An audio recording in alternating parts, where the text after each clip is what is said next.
उषा गौतम जी मुंबई से। राधे राधे। राधे राधे महाराज जी। गुरु जी, हम पूरी लगन और ईमानदारी से धर्म और कर्तव्य के मार्ग पर चलने का प्रयत्न करते हैं, परंतु कभी कभी हमारे द्वारा लिए गए निर्णयों का फल अनुकूल नहीं लगता। इससे मन विचलित और निराश, भ्रमित और नहीं, धर्म में चलने वाला अनुकूलता नहीं देखता, वो धर्म देखता है। ये मेरा धर्म है करना, बस मुझे करना है, इसके परिणाम में प्रतिकूलता मिलेगी या अनुकूलता, इसकी परवाह नहीं होती। जो अनुकूलता की परवाह करता है वो धर्म में नहीं चल सकता, और जो अनुकूलता प्रतिकूलता की परवाह नहीं करता वही धर्मात्मा होता है। देखो, धर्म में चलने के कारण महाराज युधिष्ठिर को 12 वर्ष का वनवास, 1 वर्ष का अज्ञातवास सहना पड़ा। अधर्म में जो चल रहे थे वो बड़े फूले फूले घूम रहे थे, दुर्योधन आदि, लेकिन अंततु गत्वा युधिष्ठिर महाराज जी की जय हुई और दुर्योधन परास्त हुआ, मारा गया। तो जो धार्मिक पुरुष है वो सुख दुख की परवाह नहीं करते। अगर सुख की परवाह करोगे तो धर्म का पालन नहीं कर पाओगे, धर्म का पालन करोगे तो सुख दुख की परवाह को त्यागना पड़ेगा। हमने धर्म के अनुसार कार्य किया, अब चाहे संसार निंदा करे, चाहे सब विरोधी हो जाए, सब अनुकूल चले, तो फिर धर्म को नहीं देख पाओगे, क्योंकि सबको देख रहे हो। अगर धर्म को देखोगे तो सबको देखना नहीं होगा।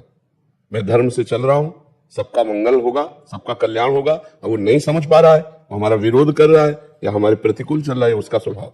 मैं डिगने वाला नहीं अपने धर्म से, ऐसे चलना चाहिए। धर्म कभी अनुकूलता की मांग नहीं करता, धर्म धर्म की ही मांग करता है कि जीवन भर मैं धर्म से चलूं, चाहे जितना दुख पाऊं, मुझे इसकी कोई परवाह नहीं। किसका प्रश्न था, तो समझ पा रहे आप जी। आदित्य कुलकर्णी जी महाराष्ट्र से। राधे राधे महाराज। राधे राधे महाराज जी, आपके चरणों में कोटि कोटि प्रणाम। महाराज जी, आप जैसे कहते हैं अहंकार विमूढ़ आत्मा, ये वाला श्लोक में, तो इसमें महाराज जी जीवात्मा के अहम में और अहम ब्रह्मास्मि के अहम में क्या भेद है? जिस मैं के आगे कुछ लगता है वो माया में अज्ञान जनित होता है, और जिस मैं के आगे कुछ नहीं लगता वो शुद्ध ब्रह्म होता है। कुछ भी मैं के आगे जो लगता है वो अहंकार है, वो जीव के बंधन का कारण है। और जिसमें कुछ नहीं लगा है, शुद्ध मैं, वो ब्रह्म में है। वो अहम जो है वो ब्रह्म में है, जिसके आगे कुछ नहीं लगा। तो अहम ब्रह्मास्मि, अहम ही ब्रह्म है, तो ब्रह्म तो सब में है, पर वो ब्रह्म फंस गया धनवान बन के, कुलवान बन करके, रूपवान बन करके, शरीरधारी होकर। अब उसको इससे मुक्त होना है, तो ये सब छोड़ना पड़ेगा। ये विमूढ़ता, अज्ञान, अज्ञान के कारण वो ऐसा मानता है कि मैं धनवान हूं, मैं कुलवान हूं। कुछ नहीं है, मरा तो कुछ है क्या, सब यही रह गया। वो ब्रह्म फिर निकल गया, फिर जो उसने कामना की उसके अनुसार फिर उसे नया जन्म मिला, फिर वहां अभिमान कर लिया। ऐसे भटकते भटकते अनंत जन्म व्यतीत हो गए हमारे। अब हमें मानव जन्म फिर मिला है कि हम अपना कल्याण कर लें, अपना मंगल कर लें। तो हमको मैं के आगे जो जो भी है वो सब हटाना, डिलीट करना है। अब जब ये लग जाता है मैं भगवान का भक्त, तो परम पवित्र है, क्योंकि भगवान से जुड़ गया ना।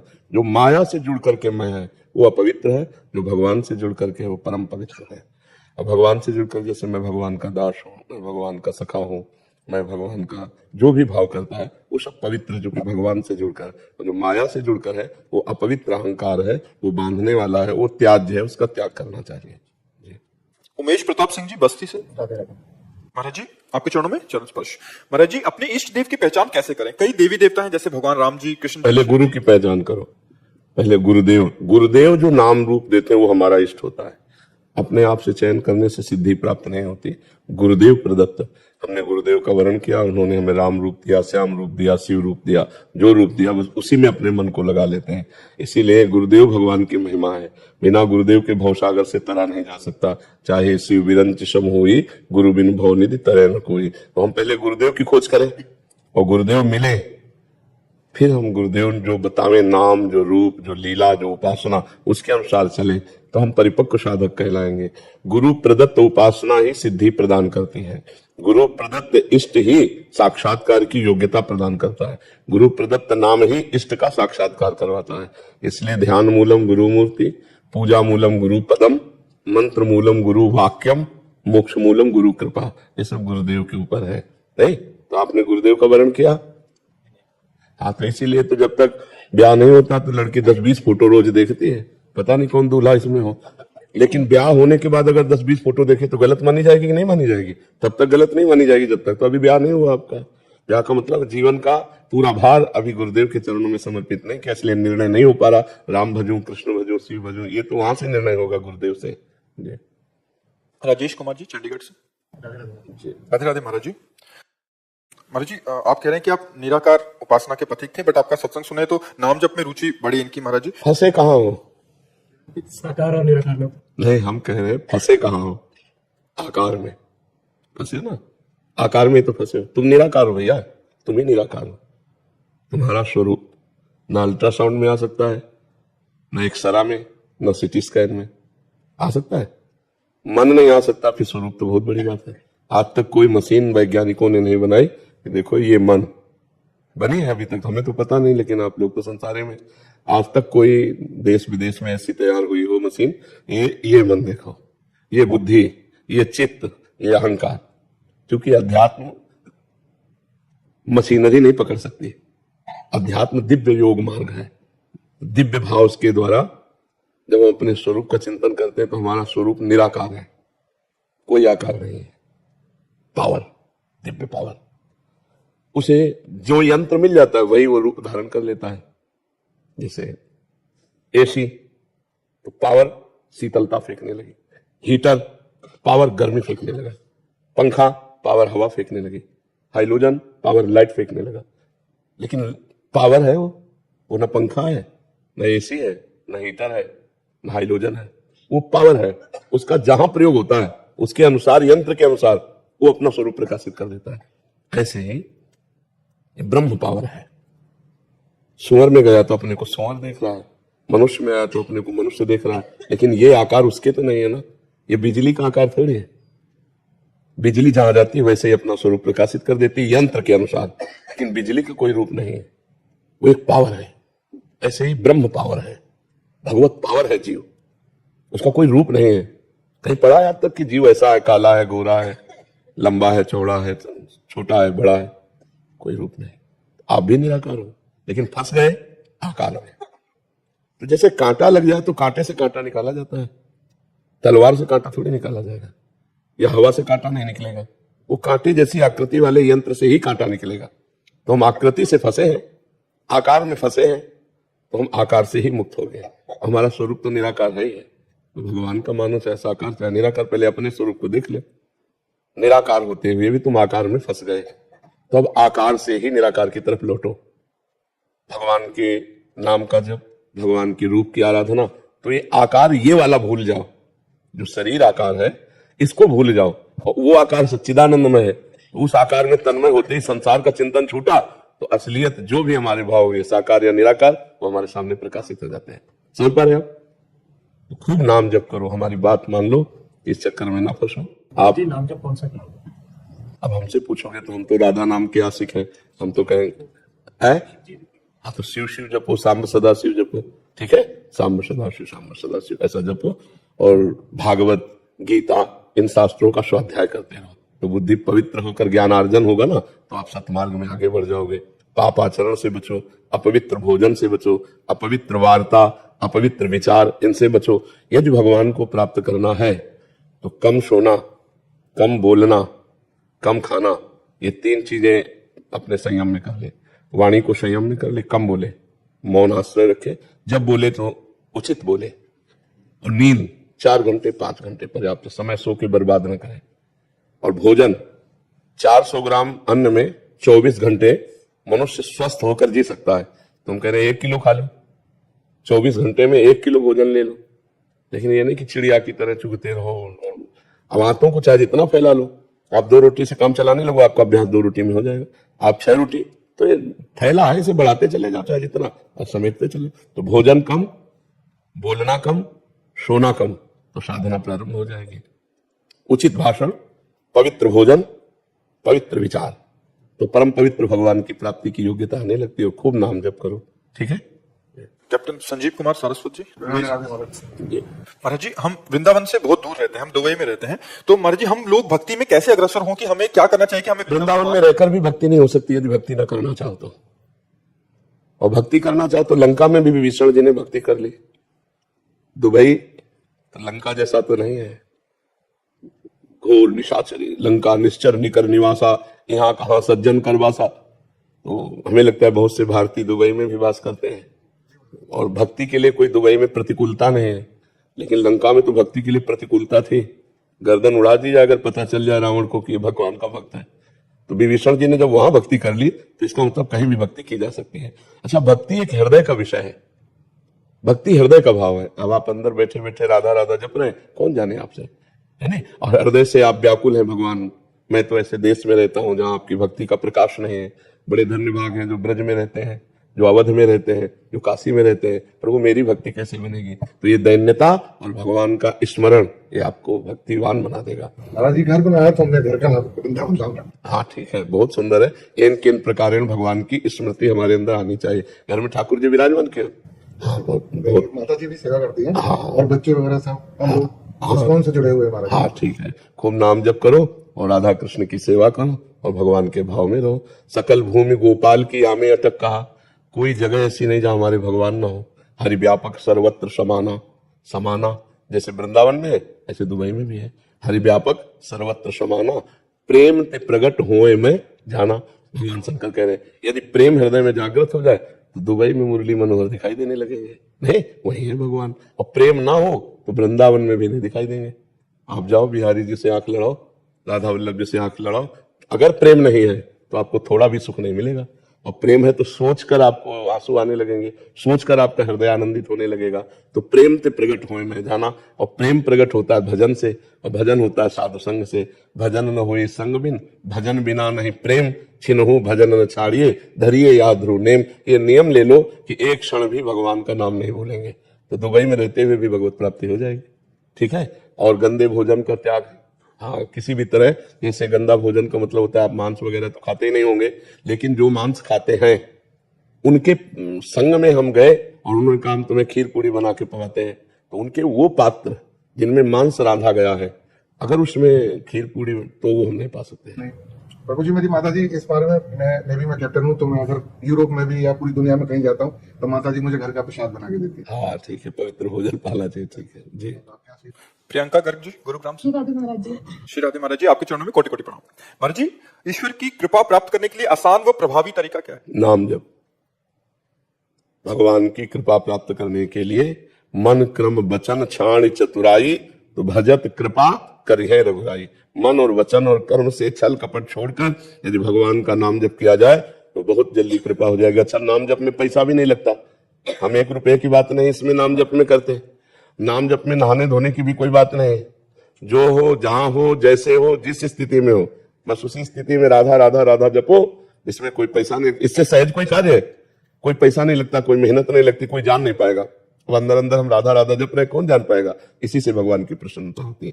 मन वचन कर्म से चतुरता का त्याग करके, छल कपट का त्याग करके यदि हम भगवान का भजन करते हैं तो भगवान हम पर कृपा कर देते हैं। भजत कृपा करिहे रघुराई। गृहस्थ में भी गृहस्थ में भी कभी भी हम नाम जप कर सकते हैं किसी भी परिस्थिति में। भाई देखो, गृहस्थ विरक्ति हमारे जीने का तरीका है, ये हमारे जीने का तरीका। हम कोई गृहस्थ विरक्त थोड़ी है, हम तो भगवान के अंश हैं। हमारे कर्म बन बिगड़ गए तो हम कोई स्त्री बन गए, कोई पुरुष बन गए, कोई गृहस्थ बन गए, कोई विरक्त बन गए, लेकिन है तो भगवान के अंश। तो भगवान का भजन करने में ना गृहस्थ बाधक है न विरक्त साधक है।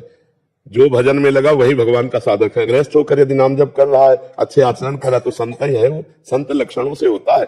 तो इसमें ये बाधक नहीं कि हम गृहस्थ हैं तो भगवान का नाम कैसे जप सकते हैं। जवान से नाम जपने में क्या गृहस्थी रोकती है? क्या गोपी जन गृहस्थ नहीं थी क्या? और उनसे बड़ा सन्यासी कौन था जो श्री कृष्ण के प्रेम में हर समय मतवाली होकर के घर को लीप रही है, धान कूट रही है, गाय दूह रही है, दही मथ रही है, भगवान श्री कृष्ण के भाव में तन्मय। क्या पावन गृहस्थी है, क्या मंगलमय गृहस्थी है। तो ये गृहस्थ धर्म कोई बाधक थोड़ी है भगवान की प्राप्ति में।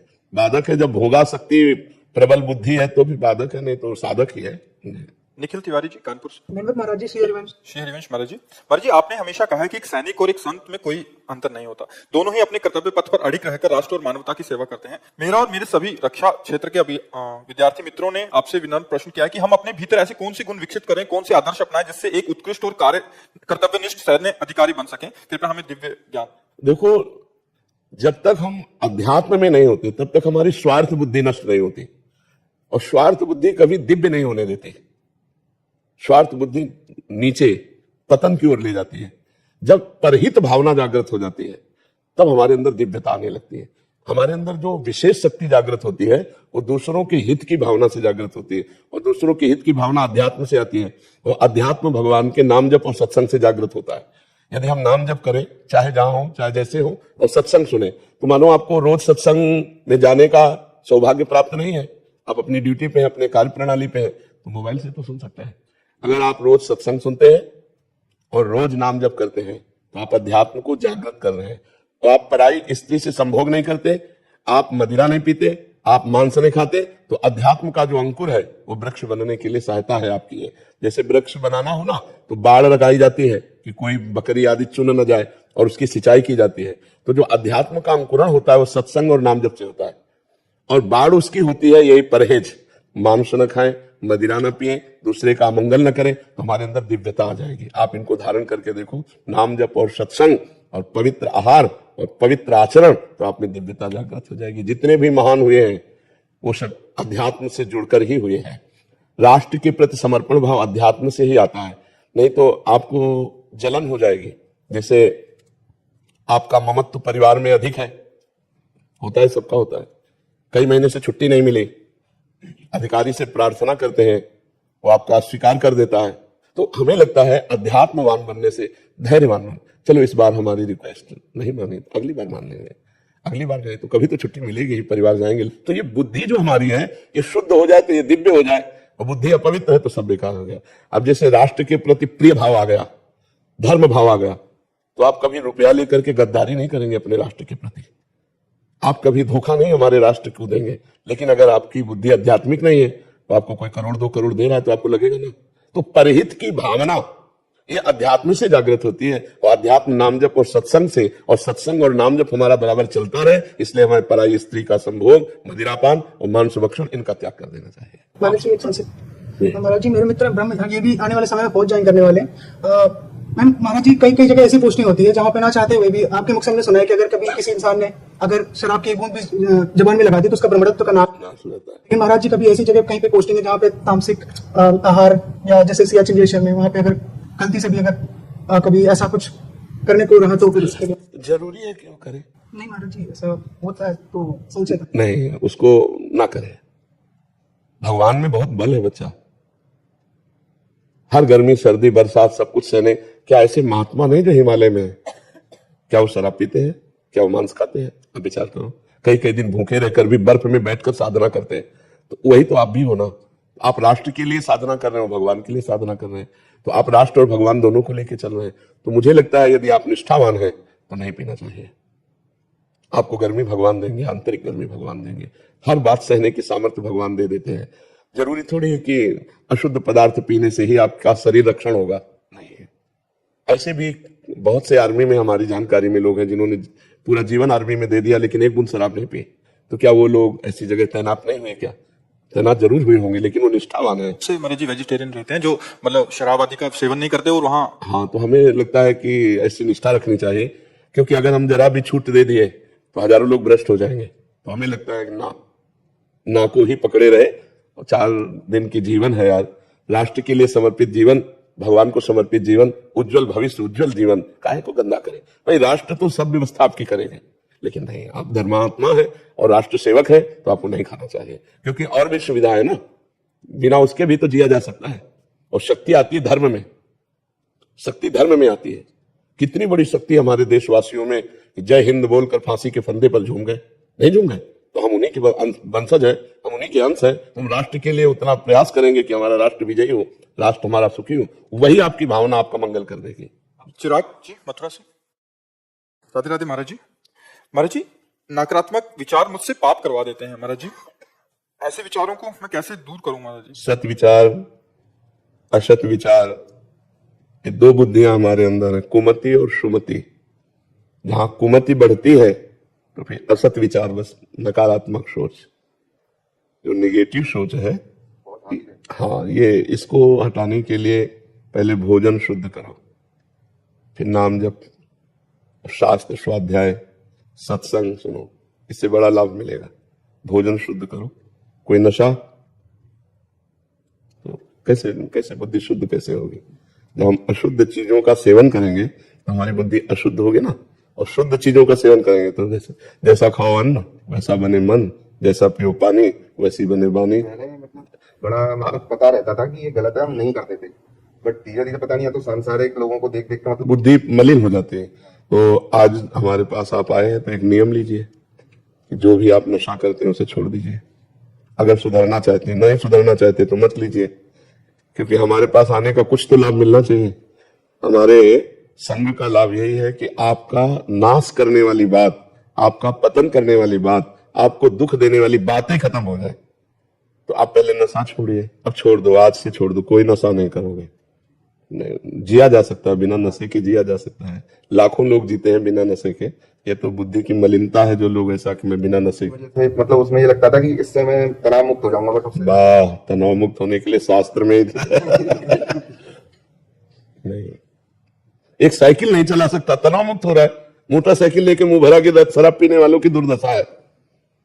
शराब शरीर के लिए हानिकारक है, धर्म नष्ट करती है, बुद्धि भ्रष्ट करती है। कौन शराब पीकर उन्नति को प्राप्त हुआ है, आध्यात्मिक या लौकिक? विचार करके देखिए। ज्यादा पी लो तो पड़े पड़े लगो, शंका करो कहीं नाली में पड़े हो, कहां पड़े हो, कोई होश नहीं। तनाव मुक्त होना है तो राधा नाम का ध्यान कीजिए, तनाव मुक्त हो जाएंगे। जन्म जन्म का तनाव नष्ट हो जाएगा। पहले व्यसन छोड़िए। और भोजन शुद्ध, भोजन में क्या शुद्ध है? बाजार का बहुत खाता हूँ, अब घर का शुरू कर। हाँ, भोजन शुद्ध कीजिए, तभी निगेटिव बुद्धि को हम कंट्रोल कर पाएंगे। नहीं तो उसको जब रजोगुणी तमोगुणी भोजन मिलेगा तो निगेटिव ही सोच फेंकेगी, और ये निगेटिव बढ़ जाए तो डिप्रेशन में पहुंचा दे। थोड़ा सा इसकी थोड़ा सा हाँ, नहीं, बहुत खतरनाक है ये। ज्यादा निगेटिव हो जाए तो आपको आपके हाथ से आपकी हत्या करा देगा। बहुत खतरनाक है निगेटिव विचार। जब अपने को वैसा महसूस कर लेते हैं कि अब जीना किस काम का, तो कितने लोग जहर खा लेते हैं, कितने लोग सूट कर लेते हैं, ये बहुत खतरनाक है। इसको सुधारो, भोजन सुधारो, और नशा तो आज से करना मत, क्योंकि आप हमारे सामने नियम ले रहे हैं। अब अगर तोड़ा फिर कैसे? जहां से उठना है वहीं की बातें अगर छोड़ दी, वहां का नियम छोड़ दिया, तो फिर कहां उठोगे? मान लो गिरने के तो लाखों चांस है, लेकिन उठने के चांस कम मिलते हैं। ये भगवान ने आपको चांस दिया है, आप उठ जाइए, आप गलत मत कीजिए और नाम जप कीजिए। ठीक है? अश्विनी गर्ग जी। राधा राधा। राधे राधे महाराज जी, आपके चरणों में कोटि कोटि प्रणाम। महाराज जी, चिंतन में काम, क्रोध, लोभ, मोह, भय, अहंकार आदि सब छठ विकार हैं। इन सब में क्रिया भी हो जाती है। चिंतन व क्रिया दोनों में विकार कैसे छूटे? अहम भाव देखो, क्रिया पहले नहीं होती, पहले चिंतन होता है। जो चिंतन में हमें सुख देता है, काम या जो भी भोग, वो क्रिया में नहीं होता। आप देख लो, अगर क्रिया में होता तो क्रिया के बाद तृप्ति हो जानी चाहिए ना, फिर चिंतन होता है, फिर लगता है इस तरह से इसको ऐसे इस पदार्थ को भोगा जाए तो सुख मिलेगा। बस यही नाश का कारण है। ध्यायतो विषयान पुंसां संगास्तेषु उपजायते, संगात संजायते कामः, कामात् क्रोधो विजायते, क्रोधात् भवति सम्मोहा, सम्मोहा स्मृति विभ्रमा, स्मृति भ्रंशात् बुद्धिनाशो, बुद्धिनाशात् प्रणश्यति। जब हम विषयों का ध्यान करते हैं, चिंतन करते हैं, वो खाली समय हमने क्यों दिया? उस समय हमें नाम चिंतन करना चाहिए, भगवान का चिंतन करना चाहिए। तो जब भगवान के चिंतन के साथ गलत चिंतन चलता है तो गलत चिंतन नष्ट हो जाता है और भगवान का चिंतन विजयी होता है। और जब खाली बैठे हो तो विषय चिंतन होगा, विषय क्रिया होगी और वो दुर्गति प्रदान करेगी। त्रिविधम नरकस्येदम द्वारम नाशन मात्मनः कामः क्रोधः तथा लोभः तस्मात् दैत्यं त्यजेत्। ये तीन आत्मा का नाश करने वाले हैं, काम, क्रोध, लोभ। काम इनमें मुखिया है। काम की आपूर्ति में क्रोध होता है और काम की पूर्ति में लोभ होता है, तो तीनों नरक पहुंचाने वाले हैं। इसलिए हमें निरंतरता बनानी है नाम जप की, कि हमारा मन खाली ही न रहे। विषयों का चिंतन करने वाला मन बंधन का कारण है और भगवत चिंतन करने वाला मन मोक्ष का कारण है। राधा राधा राधा, राम राम राम, हरि हरि हरि, कृष्ण कृष्ण, नारायण शिव। जो नाम प्रिय हो आपको वो नाम निरंतर चलाओ, देखो अभी सब ठीक हो जाएगा।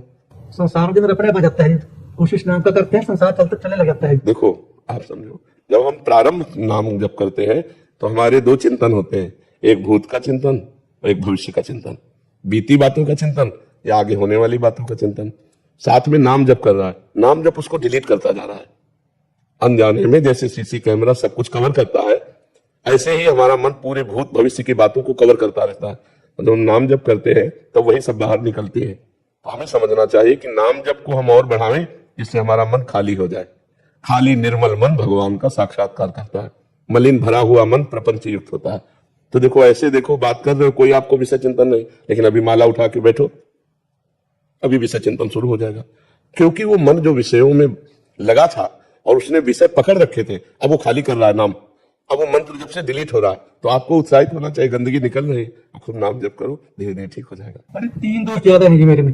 एक तो मेरे को अहंकार आता है जी। देखो 6 दोषों में हर दोष सबके अंदर रहते हैं, काम, क्रोध, लोभ, मोह, मद मत्सर।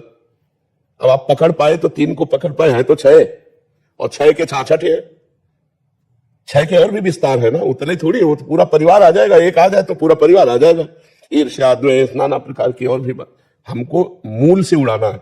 उसको उड़ाने के लिए भगवान नाम जप है। बस हर समय नाम जप करते हो, चिंता मत करो, अपने आप सब ठीक हो जाएगा। आप नाम जप को पकड़ो, एक है साधे सब सदे और सब साधे सब जाए। अगर नाम जप पकड़ लिया तो सब ठीक हो जाएगा। ये हम अनुभव की बात कहते हैं आपको। नाम जब के निरंतरता कैसे लाई जाए? जैसे हमको धन के चिंतन में निरंतरता लानी नहीं पड़ती, स्वयं बनी रहती है। जैसे शरीर का हम ध्यान नहीं करते तो हर समय ध्यान रहता है। तो अगर हम ये मान ले कि भगवान का नाम सर्वोपरि धन, भगवान का नाम सबसे बड़ा सुखदाता और भगवान का नाम लोक परलोक में मंगल करने वाला, तो भूलेंगे ही नहीं। हर समय भगवान के भजन में रति हो जाएगी। जैसे गरीब आदमी 1-1 रुपया कमाता है ओवर टाइम अधिक मेहनत करके, ऐसे हम ओवर टाइम करके भगवान का नाम जब कमाए, जहां फुर्सत मिले वहां राम राम राधा राधा राधा रटने लगे। इसमें कोई पैसा तो लगता नहीं। अच्छा, इसमें नहाने धोने की कोई बात नहीं कि आप नहाए धोए हो तभी जप सकते हो। नाम तो जैसी भी परिस्थिति हो, जैसे भी हो, आप उसमें नाम जप किया जा सकता है। मंत्र जप के लिए विधान है, वैदिक मंत्रों के लिए कि आप नहा धोकर पवित्र होकर, लेकिन नाम जप तो किसी भी अवस्था में किया जा सकता है। तो अभ्यास करें, हम नाम पर महत्व बुद्धि रखें तो हमारा नाम निरंतर चलने लगेगा। जी। मोहित चावला जी, लंदन से। राधा वल्लभ श्री महाराज जी, आपके चरणों में कोटि कोटि प्रणाम। महाराज जी, विदेश में रहते भी सभी गलत आचरण छूट गए। पिछले 3 वर्षों से निरंतर आपको सुनने का सौभाग्य मिल रहा है। महाराज जी, मेरा प्रश्न है कि जब किसी का शरीर छूट जाता है और अगर उसे भगवत प्राप्ति नहीं हुई, तो क्या उस जीवात्मा को वो जहां भी हो, स्वर्ग में या नरक में, पता लगता है कि क्यों उसे भगवत प्राप्ति नहीं हुई? जैसे कि वह स्वर्ग या नरक में सोचे, देखा तूने भजन नहीं किया मनुष्य योनि में। हाँ, पश्चाताप होता है, पश्चाताप होता है उस जीव को। जैसे आप स्वर्ग में हैं तो आपको पता चलेगा ये पुण्य का फल हमको, ये स्वर्ग का सुख मिल रहा है, इस पुण्य का फल मिल रहा है जिस समय आप भोगेंगे। जैसे आप 5 स्टार होटल में, आपको पता है ना इतनी पेमेंट दी है तो 5 स्टार होटल में हमको, तो आपको पता है उस समय होता रहेगा कि इस पुण्य के बल से ये महल सुख मिला, इस पुण्य के बल से ये मिला। ऐसे ही नर्क में पता चलेगा इस पाप का फल ये मिला, इस पाप का। अब वहां भगवान की स्मृति नहीं आती, नर्क स्वर्ग में भगवान की याद नहीं आती। ये नहीं आता कि मैंने भजन क्यों नहीं किया या भजन करना चाहिए था। वहां ये याद आता है कि ये पाप किया तो ये दंड मिल रहा है, ये पुण्य किया तो ये सुख मिल रहा है। मृत्यु लोक ही एक ऐसा जहां भगवान की याद आती है, जहां भगवान का भजन कर सकते हो, जहां आराधना कर सकते हो। तो अन्य लोकों में या अन्य योनियों में भगवान के भजन की गुंजाइश ही नहीं है। समझ पा रहे हैं? इसीलिए कहा गया है दुर्लभो मानुषो देवो, ये मनुष्य शरीर बड़ा दुर्लभ है। इससे भजन करके नर्क स्वर्ग दोनों की बातें काट करके जन्म मरण से मुक्त हो सकते हो, भगवान को प्राप्त हो सकते हो। श्री हरिवंश महाराज जी, महाराज जी, मेरा प्रश्न है कि भगवान की शरण में जाने से तो सुख की अनुभूति होती है, आनंद रहता है, पर मेरा मन बहुत उदासीन होता जा रहा है। ऑफिस और दोस्त कभी कभी कहते हैं कि तुम कोई डिप्रेशन या स्ट्रेस का शिकार तो नहीं हो रही? ऐसा नहीं, होता क्या है? उदासीन, क्या उदासीन होता है बताओ? जैसे अपने आप ही कुछ भी सुनाओ, भजन सुनो, अलग ही मैं समझ नहीं पाई। समझ नहीं पा रहे, कह रहे भजन करते हैं, नाम जप करते हैं। हाँ, सुनाओ। नाम जप और सत्संग सुन रहे हैं तो एक उदासी सी शायद उस विवेक से काट रहे हो उस बातों को। मुझे तो समझ में नहीं आता। उदासीनता तो बढ़ती है लेकिन वो बहुत कंट्रोल में रहती है, वो ऐसा नहीं होती कि डिप्रेशन जैसा दिखाई दे। लोग कहते हैं, लेकिन उनको वो कहते हैं लोग क्या कहते हैं ये हमें थोड़ी देखना है। भक्ति मार्ग में या संसार में भी लोग हमें क्या कह रहे हैं अगर देखने चलोगे ना तो चल ही नहीं सकते, आप चल ही नहीं सकते। एक आदमी अपने पिता के साथ जा रहा था घोड़े से, तो उसने सोचा वृद्ध पिता इनको बैठा लेते हैं, जवान आदमी था, पैदल चलने लगा। लोग मिले तो कहा यार कितना बुढ़ा जो है कर्कश स्वभाव का, लड़के को पैदल चला रहा है और आप घोड़े पे बैठा हुआ है। बुढ़ा उतर गया, जवान को बैठा। आगे बोले यार तुम जवान हो, तुम्हारे तमीज नहीं, बूढ़ा पैदल चल रहा, तुम घोड़े पे हो। दोनों बैठ गए। बोले आराम का घोड़ा मिला होगा, दोनों बैठे हो। दोनों उतर गए। बोले यार कितने बेवकूफ है, घोड़ा खाली जा रहा है देखो। अब हमें बताओ घोड़े वाला करे तो क्या करे? लोग तो अपनी बात कहेंगे, अपना कमेंट मारेंगे, हमको अपने मार्ग में देखना है कि मैं गलत तो नहीं हूं, गलत नहीं, बस अपनी मस्ती से चलना है, लोगों से नहीं। अगर हमारा मन डिप्रेशन में जा रहा है तो हमें सोचना चाहिए कि मैं कहीं गलत हूं, कहीं हमारे अंदर नकारात्मक भावों का सृजन हो रहा है। और अगर हम गंभीर हैं और लोग हमें डिप्रेशन में कह तो हमें कोई फर्क की बात नहीं। तो यदि आप गंभीर हैं, शांत हैं, प्रसन्न हैं और उदासीनता बढ़ रही, व्यर्थ की बात क्या करना, व्यर्थ के लोगों से क्या मिलना, व्यर्थ का व्यवहार क्या करना। परमार्थ का पथिक एक एक सेकंड को बहुत संभाल के काटता है। उसके लिए सबसे कीमती चीज होती है भजन, समय। हमारा समय में भजन हो रहा है, बस ये खास बात है। तो लोग डिप्रेशन में कहें, पागल कहें तो कोई बात नहीं, लेकिन हमें देखना मैं पागल तो नहीं हो रहा हूं, मैं डिप्रेशन। भक्ति ऐसा नहीं कि हम सब काम छोड़ दें, एकांत में बैठे रहे, भक्ति ऐसा सिखाती हो, ऐसा नहीं है। जो भगवान सिखाते हैं ना, भक्ति सिखाती है। अर्जुन जी कह रहे हैं मैं सब छोड़ करके संन्यास लेकर भिक्षा मांगकर भजन करूंगा, युद्ध नहीं करूंगा। भगवान ने पूरी गीता इसीलिए सुनाई कि तुम्हें युद्ध करना है। अपने कर्तव्य का पालन करते हुए भगवान का स्मरण करना सिखाती है भक्ति। हम किसी की बहन है, किसी की पत्नी है, किसी की माँ है, किसी की बेटी है, जो भी जैसे संबंध, उन संबंधों का बढ़िया पालन करना भक्ति सिखाती है। क्योंकि ऐसे हम माँ समझ के प्यार करते हैं, और जब भक्ति करते हैं तो माँ में भगवान देखकर प्यार करते हैं, तो और गाढ़ प्रेम होता है।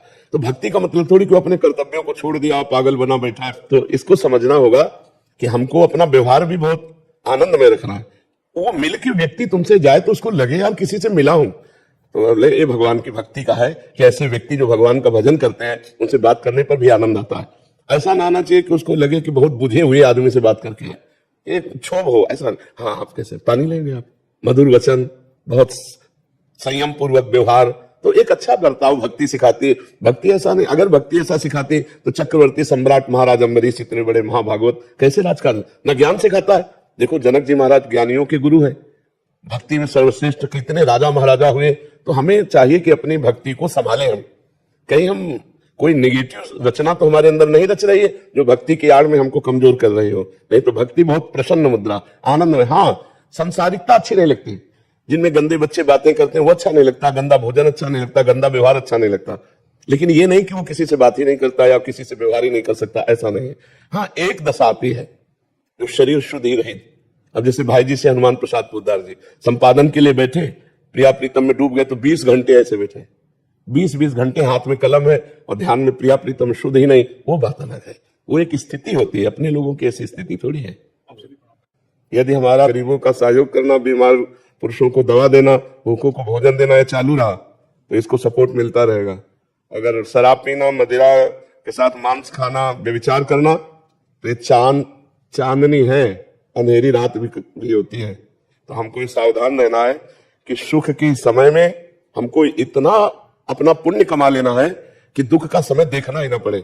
और जो मूढ़ होता है, अज्ञानी होता है, वो सुख के समय का भोग कर लेता है, मनमानी आचरण, मनमानी पार्टीबाजी, और इसके बाद धन का दुरुपयोग करके, पुण्य का नाश करके वो फिर वहीं पहुंच जाता है जहां से भगवान ने उसे उठाया था, वो फिर गिर जाता है। इसलिए आप सबसे प्रार्थना है, अपने समय का सदुपयोग कीजिए, अपने धन का सदुपयोग कीजिए, और अपने जो सम्मान है उसकी रक्षा के लिए हमको दूसरों को सम्मान देना सीखना चाहिए। अगर आप हमारी बात को समझ पाए कि जो अर्थ आता है उस अर्थ में से कुछ हिस्सा जबरदस्ती निकालकर किसी ऐसे अस्पताल में जहां गरीबों को दवा दी जाती हो, किसी ऐसे भोजनालय में जहां गरीबों को भोजन दिया जाता हो, कुछ ऐसे पशु सेवा वालों में जहां असमर्थ पशुओं की चिकित्सा और भोजन दिया जाता हो, वहां जरूर सहयोग कीजिए, क्योंकि उससे आपका पुण्य आपको सपोर्ट देगा। अगर आप उसे अपनी शोबाजी में ही केवल खर्चा कर दिए तो आपका पुण्य क्षीण हो रहा है। उसी पुण्य बल से, आप कोई तपस्या थोड़ी की है, ये पुण्य बल से मिला है। तो पुण्य बल हमारा और बढ़ना चाहिए। अगर पुण्य बल बढ़ेगा तो ये सपोर्ट बढ़ता चला जाएगा, अर्थ का, व्यवहार का, समाज का। जैसे कोई पुण्य है पूर्व का, पुण्य पुंज बिन मिले ही न संता, वो पूर्व का पुण्य जो है वो ये प्यार दिला रहा है, तो उसे और बड़ा करो। पूर्व के पुण्य के साथ वर्तमान का दान पुण्य इतना जुड़ जाए कि आपका जीवन मंगल में, सुख में, आनंद में व्यतीत हो। और साथ में नाम जप जरूर कीजिएगा। नाम जप करते हैं? हाँ, नाम जप कीजिएगा। और हमारी प्रार्थना, कोई गंदा नशा नहीं होना चाहिए। अगर हमारी बात मानो, जैसे मदिरा पीना है, मांस खाना है, पराई स्त्री से व्यभिचार करना है, इन बातों से बच जाना। नहीं, ये 4 दिन की चांदनी तुम्हें बता रहे हैं, बड़े बड़े सम्राटों के महल। हाँ, बहुत बहुत सावधानी से। अच्छा समय आया है, इसका सदुपयोग कर लो, इससे जगत मंगल कर लो, इतनी कमाई कर लो कि गिरना ना पड़े। पुण्य की कमाई, बैंक बैलेंस तो यही रह जाएगा।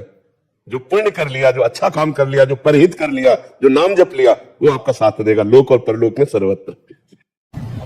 कोई रिश्ता खास होगा मेरा बाबा तुझसे, कोई रिश्ता खास होगा मेरा राधा तुझसे, तभी जुड़ा है सावरे मेरा नाता तुझसे हो। हाँ, कोई रिश्ता खास होगा मेरा बाबा तुझसे, मेरा ठाकुर जी तुझसे, मेरा राधा तुझसे। जय श्री राधे। गुरु जी प्रणाम। मैं मुक्केबाज doctor Vijender Singh, Olympic medallist. मेरी फैमिली आई है। अच्छा। मुक्केबाज ओलंपिक खेले हैं सब लोग, लगे हुए। आपका सवाल तो ठीक है? हाँ, ठीक है। जी, मेरी वाइफ को कुछ पूछना था आपसे। मेरी वाइफ ने क्या पूछना है? महाराज जी, मुझे जरा सी बातों पे ना बहुत डर लग जाता है, कई बार बात होती भी नहीं है। हाँ, वो जब नकारात्मक सोच हमारी बढ़ने लगती है ना, निगेटिव सोच, तो भय, चिंता, शोक, उद्विग्नता यही प्रदान करती है। इसी को नष्ट करने के लिए हम कहते हैं राधा राधा जप लिया करो। अगर आप भी राधा राधा जपेंगे तो आप खुद देखेंगे कि आपकी सोच में परिवर्तन हुआ, क्योंकि सच्चिदानंद में राधा नाम अपना प्रभाव दिखाता है। जैसे हमारी दोनों किडनी खराब है, लेकिन हमारे अंदर नकारात्मक सोच नहीं है, इसलिए मैं प्रसन्न रहता हूँ और स्वस्थ जैसा रहता हूँ। अगर अभी नकारात्मक सोच आ जाए, अभी हम परेशान हो जाए, तो ये राधा नाम ही हमको स्वस्थ रखे, राधा नाम ही हमें नकारात्मक सोच से, भय से बचाए। कितनी व्यवस्थाएं लगती है एक इस रोग में, कैसी कैसी परेशानियां होती है। अगर उनका हमारा चिंतन होने लगे तो मरे से हो जाए, लेकिन एक सेकंड भी उसका चिंतन नहीं होने देते। राधा राधा राधा, तो दसों दिशाएं आनंद में नजर आते हैं। अच्छा, आपको ऐसा नजर आता है कि मैं बीमार हूं, मैं एक स्वस्थ पुरुष जैसा लगता हूं? नहीं लगता हूं, क्योंकि राधा नाम है हमारे पास। राधा नाम वही मैं आपको देता हूँ, राधा राधा थोड़ी देर जब। संजीव मुखर्जी, शेरगंज, राधे राधे महाराज। IIT धनबाद से। महाराज जी, कृपया मुझे बताइए कि मैं कैसे कम बोलूं, अधिक सुनूं, बोलते समय नरम रहूं, दूसरों को अपनी बात रखने का मौका दूं, फिर संक्षेप में और समझदारी से बात करूं। नाम जब करूं तो बोलने का मन ही नहीं होगा, कम बोलने की तो बात जाने दो। जैसे अब उसी को देख रहे हैं, उसी को सुन रहे हैं, अब इससे बढ़िया काम क्या है? बोलने की इच्छा नहीं होती। अगर कम बोलना सीखना चाहते हो तो नाम जप करो, जबान का अग्रभाग ऊपर के दांतों की जड़ में लगाओ, लगाओ, लगाया, राधा राधा उच्चारण करो। कर रहे हो, थोड़ी देर करने के बाद देखना आपके बोलने की इच्छा नहीं होगी। ये स्थिति होती है। और चल रहा है राधा नाम दिमाग में, अब कोई सामने बात करने आएगा तो आपको बुरा लगेगा, यार नाम छूटेगा। जबान जब तक हमारी तालू से हटेगी नहीं तब तक बोल नहीं सकती। अब वो लग करके वहां नाम का स्वाद ले रहे हैं। कुछ दिन अभ्यास करो, देखो, और जब चतुराई आ जाएगी सही माने में, तो आप सामने वाले को बोलने देंगे और आप नाम धन कमाएंगे। कि हम अधिक ना बोल करके नाम जप लेते हैं, उसको बोलने देते हैं, हाँ हाँ अच्छा अच्छा, अब फिर शुरू अपना नाम जप। चतुर वही रामय भजय थे चतुर नर, जो भगवान का भजन करते हैं वो चतुर नर होते हैं। जो अपने समय को व्यर्थ नष्ट करते हैं मूर्ख लोग होते हैं। समय बड़ा कीमती है। देखो, इतना समय कीमती है कि 50 वर्ष की कमाई हुई संपत्ति से 5 सेकेंड जीवन के नहीं खरीद सकते आप। मान लो आपका अंतिम समय हो और आप कह दे कि मैं 50 वर्ष की कमाई हुई संपत्ति देता हूं, 5 श्वासें और बढ़ा दी जाए। ऐसी कीमती श्वासों को भगवान के भजन में न लगाकर व्यर्थ के चिंतन में, व्यर्थ के भाषण में, व्यर्थ की क्रियाओं में लगाया, कितने अफसोस की बात है। पर लोग इस बात का चिंतन नहीं करते। कुछ लोग तो समय काटने के लिए परेशान है, ये समय कटे कैसे, टीवी चला दो, प्रपंच की बातें करो, चलो उसके पास बैठ जाते हैं। और संत जन परेशान है कि समय नहीं मिलता। भजन साधन ऐसा लगता है कि सोने वाला चक्कर ही खत्म हो जाए, कि नींद ना आवे, रात दिन केवल भगवान का भजन करो, उन्हीं के चरित्र सुनो, उन्हीं के लिए नाचूं गाऊं रो, तो भगवान का नाम जप करो तो बोलने का अभ्यास कम हो जाएगा। और जब कोई बोले तो दांत पीस कर ऐसे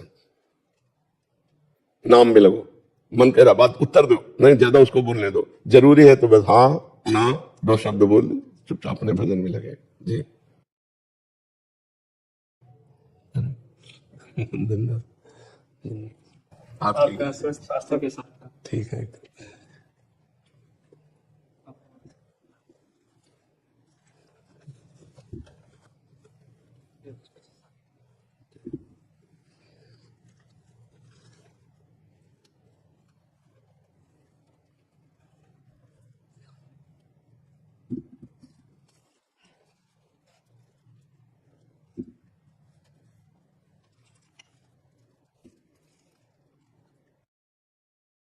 गुरुदेव के हाथों के द्वारा लिखा हुआ नवकार महामंत्र है।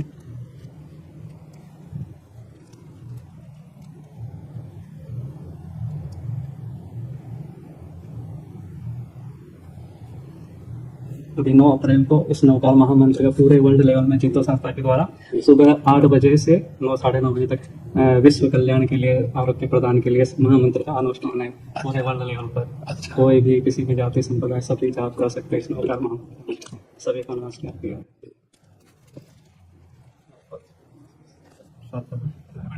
और एक कविता लिख कर लाए, आपको सुनाना चाहता हूँ।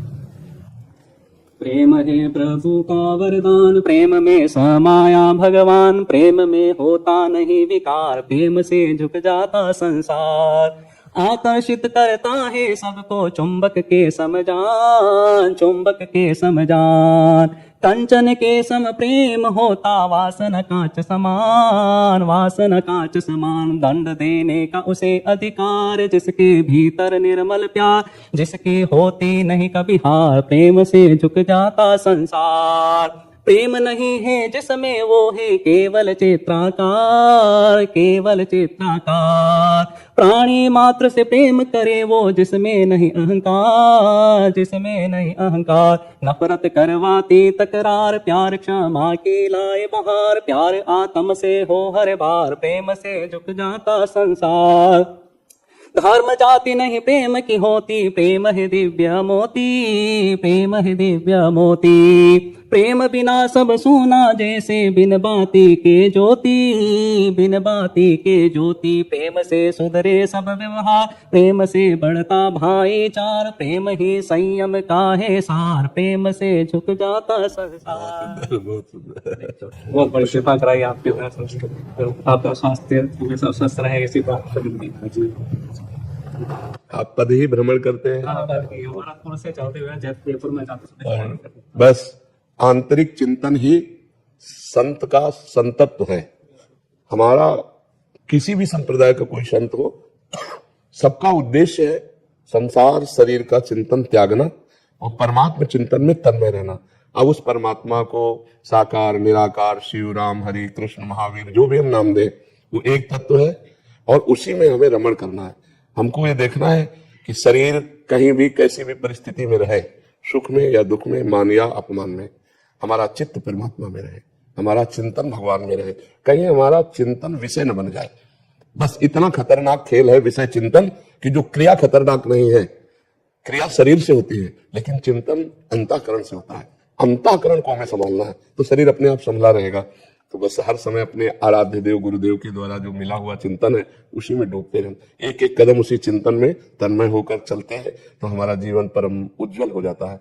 चिंतन ही सदगति है और चिंतन ही दुर्गति है। असत चिंतन भोगों का चिंतन दुर्गति है, सत चिंतन भगवान का चिंतन यही सदगति है। शास्त्रों में लिखा है, मना एव मनुष्याणाम कारणम बंधो मोक्ष। मनुष्य के बंध का कारण है वही मोक्ष का कारण।